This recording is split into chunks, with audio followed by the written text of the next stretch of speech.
آج منگل سے منگل سب کام چھوڑ کر صرف یہ 1 منٹ کی تسبیح آج ہر تقدیر کو بدل دے گی۔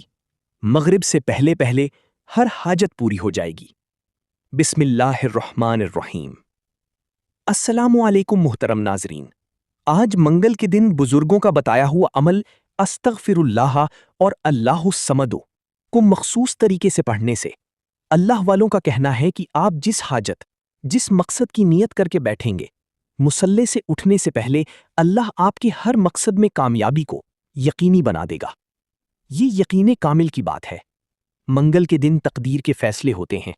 اللہ الصمد اور استغفر اللہ کا یہ وظیفہ پڑھنے والا آج رب کریم سے اس حاجت کے لیے بیٹھے جو آپ کو ناممکن لگتی ہو، کیونکہ آج کے اس وظیفے کو پڑھنے کے بعد آپ اللہ کی بے نیازی سے مالا مال ہو جائیں گے اور آپ رب کعبہ سے جو کچھ مانگتے چلے جائیں گے اللہ آپ کے نصیب اور تقدیر میں لکھتا چلا جائے گا۔ یہ وظیفہ ان لوگوں کے لیے ہے جو اب تک اپنی کسی حاجت کو پورا نہ کر سکے، جو اب تک کسی مراد کے لیے پریشان ہیں۔ آج اپنی حاجتوں اور مرادوں کی نیت کر کے بیٹھیں۔ اگر آپ کی زندگی میں کوئی دکھ، غم، تکلیف، پریشانی، تنگ دستی یا بیماری ہے تو آپ ان تمام مسائل سے نجات کے لیے آج منگل کے دن کا یہ خاص وظیفہ لازمی پڑھیں۔ ایک دن کے وظیفے سے آپ کی تمام تنگ دستیاں ختم ہو جائیں، تمام دکھ، غم اور تکلیفیں ختم ہو جائیں۔ تو اس سے بڑھ کر اور کیا چاہیے؟ آج جو سینے کا راز میں آپ کے حوالے کروں گا، اسے پڑھنے کے بعد آپ مجھے دعائیں دینے پر مجبور ہو جائیں گے کہ واقعی کسی نے نیک نیت سے وظیفہ بتایا ہے۔ ہماری ناکامی کی سب سے بڑی وجہ کیا ہے؟ ہم کیا کرتے ہیں؟ ایک وظیفہ یہاں سے دیکھا، ایک کہیں اور سے دیکھا، اور اسی طرح مختلف وظیفوں کو پڑھتے ہیں، لیکن وظیفے کا فائدہ نہیں ہوتا، کیونکہ جو انسان 2 کشتیوں پر سوار ہوتا ہے وہ کبھی کامیاب نہیں ہو سکتا۔ آپ کسی ایک وظیفے کو پکڑیں، اس پر یقین کامل کریں، اسے بتائے گئے طریقے اور ترتیب سے پڑھیں، انشاءاللہ اللہ آپ کو ضرور کامیابی عطا فرمائے گا۔ جب آپ کہتے ہیں کہ میں یہ بھی پڑھ لوں وہ بھی پڑھ لوں، تو اس طرح آپ کا دھیان بٹ جاتا ہے، آپ کی توجہ کم ہو جاتی ہے اور وظیفے کے فیض و برکت بھی کم ہو جاتے ہیں۔ اس لیے اللہ والو، آج جو وظیفہ میں آپ کو بتا رہا ہوں، یہ وظیفہ 100% کامیابی کا نتیجہ دیتا ہے۔ اس وظیفے کو پڑھنے والا مستجاب الدعوات ہو جاتا ہے، یعنی اپنے رب سے جو بھی مانگتا ہے اللہ اس کی ہر حاجت پوری فرماتا ہے۔ اللہ والوں نے ایک بڑی مجرب بات بتائی ہے کہ ہمیں صرف وظیفے بتائے جاتے ہیں کہ درود پاک کے ساتھ یہ پڑھ لیں آپ کا کام ہو جائے گا، لیکن جب انسان پر کوئی سختی، دکھ، غم، تکلیف، بیماری یا پریشانی آتی ہے تو وہ اللہ کی ناراضگی کی وجہ سے آتی ہے۔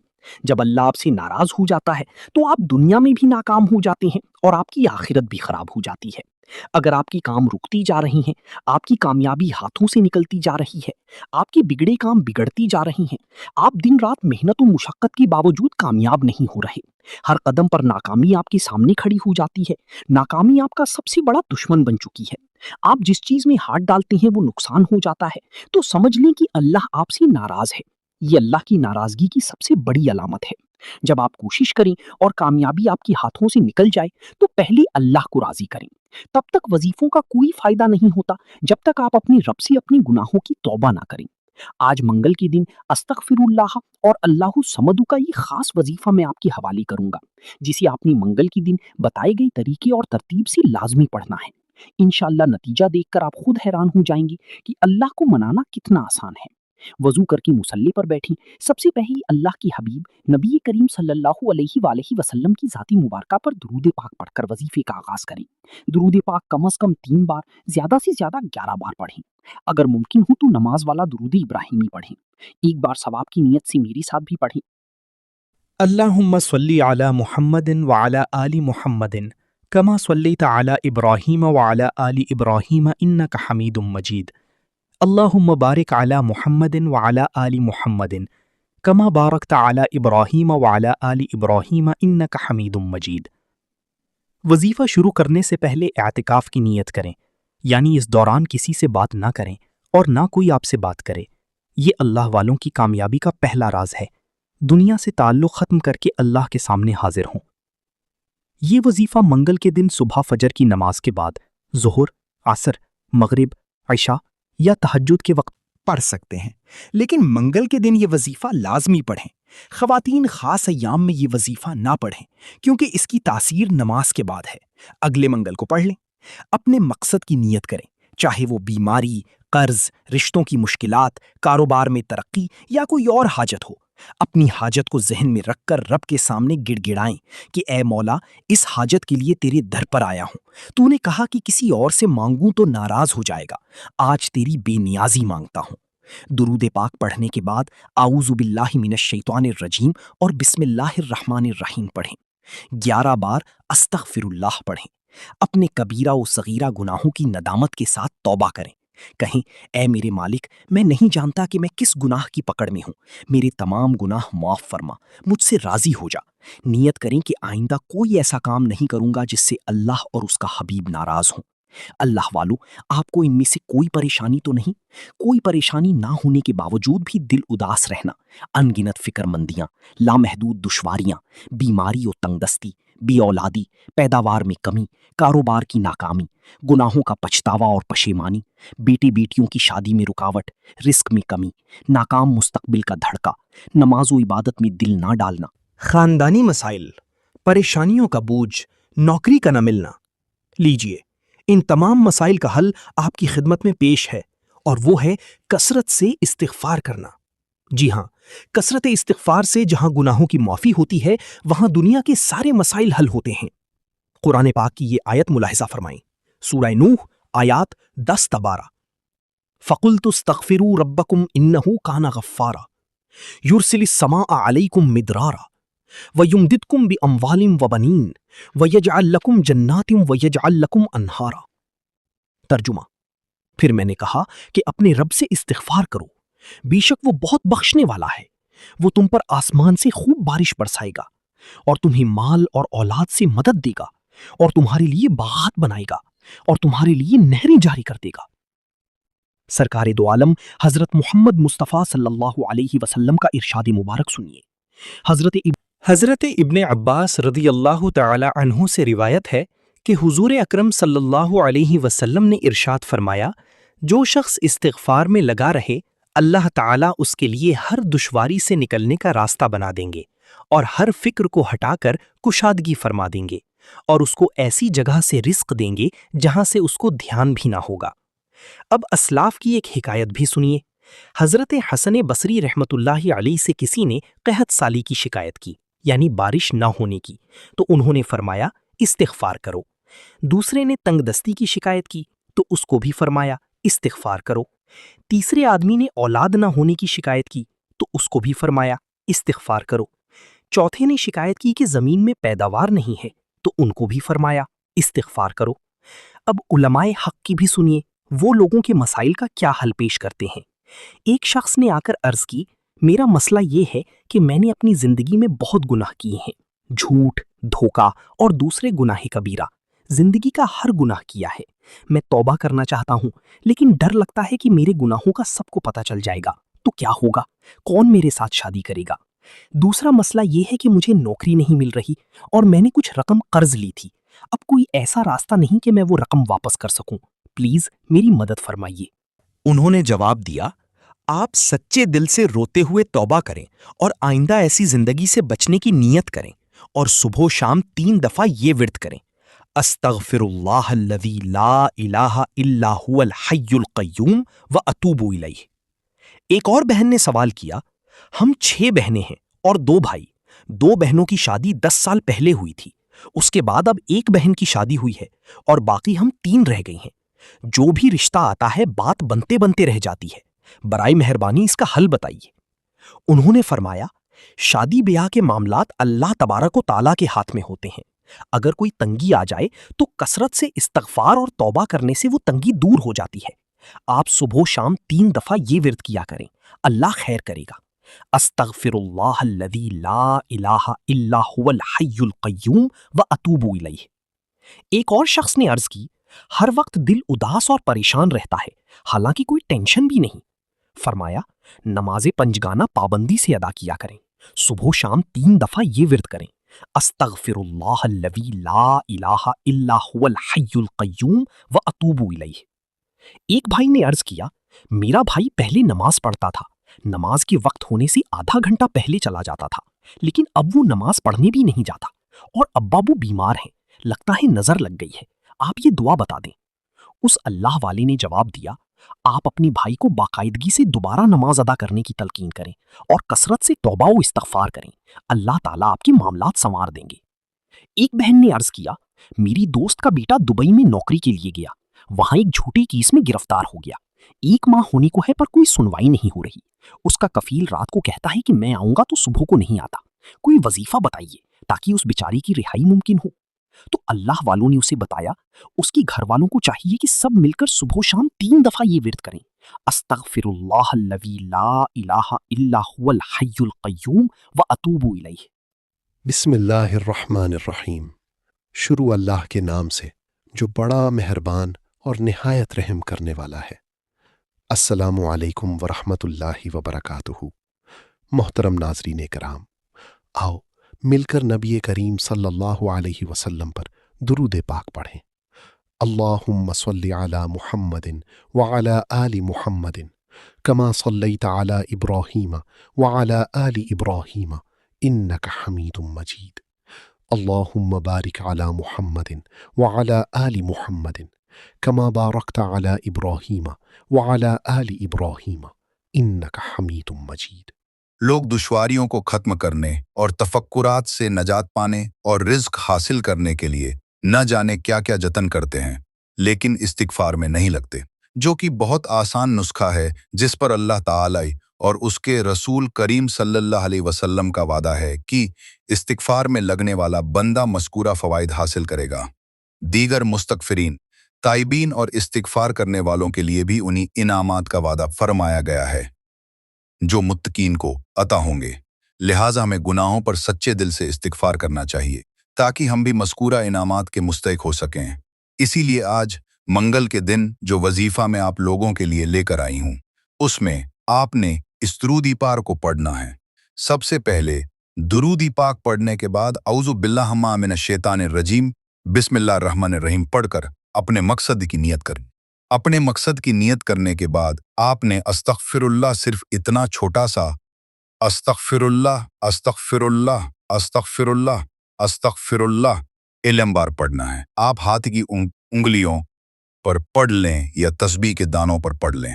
اللہ والو، استغفار پڑھنے کے بعد آپ نے دوسرا وظیفہ کون سا پڑھنا ہے؟ وہ اللہ کا ایک نام اللہ الصمد۔ آپ نے اس کو پڑھنا ہے۔ اللہ تعالی کے سوا کوئی دوسرا ایسا نہیں، اللہ تبارک و تعالی کے سوا کوئی عبادت کے لائق نہیں، وہ وحدہ لا شریک لہ۔ اور ہمیں ہر وقت تقوی اور پرہیزگاری سے کام لینا چاہیے، کیونکہ نبی پاک صلی اللہ علیہ وسلم کا فرمان ہے، اے لوگو، میں تمہیں اور اپنے آپ کو تقوی کرنے کی نصیحت کرتا ہوں، اور اللہ کا تقوی اختیار کرو، اللہ تم پر رحم کرے، دنیا پر غمگین نہ ہو، اس کا انجام تو فنا ہونا ہی ہے۔ اپنے رب پر بھروسہ کرو، وہ ہمارے لیے کافی ہے اور وہ بہتر کارساز ہے۔ اللہ پاک کے ذکر اور شکر میں مشغول رہو اور وہ تمہیں اپنی بے شمار بھلائیوں سے نوازے گا، اور خوب سے خوب استغفار کرو، یہ غموں کو زائل کرتا ہے۔ اور جان لو کہ اللہ پر توکل کرنے کا کوئی بدل نہیں، جو قرآن سے مانوس ہو اسے کوئی تنہائی وحشت زدہ نہیں کر سکتی۔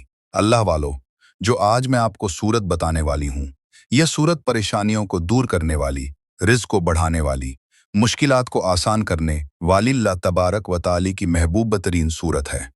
رب کریم کے خاص انعامات میں سے ایک خاص انعام یہ صورت امت محمدیہ کو عطا فرمایا گیا ہے، جس میں رب قدوس نے اپنے بے نیاز ہونے کا ذکر فرمایا ہے، اور جس کی فضیلت اور اہمیت کو اجاگر کرتے ہوئے حضور اقدس صلی اللہ علیہ وسلم نے مختلف مقامات پر مختلف صحابہ کرام رضوان اللہ علیہم اجمعین کو ارشادات فرمائے۔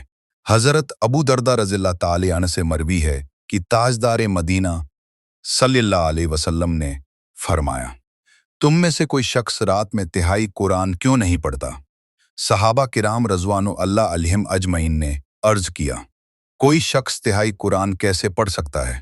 آپ صلی اللہ علیہ وسلم نے ارشاد فرمایا، قرآن کی ایک سورت تہائی قرآن کے برابر ہے۔ حضرت ابو ہریرہ رضی اللہ تعالی عنہ سے روایت ہے کہ رحمت دو عالم صلی اللہ علیہ وسلم نے ارشاد فرمایا، اکٹھے ہو جاؤ، کیونکہ ابھی میں تمہارے سامنے قرآن پڑھوں گا۔ چنانچہ صحابہ کرام میں سے جنہیں جمع ہونا تھا وہ جمع ہو گئے۔ پھر حضور اقدس صلی اللہ علیہ وسلم تشریف لائے اور قل ہو اللہ احد پڑھی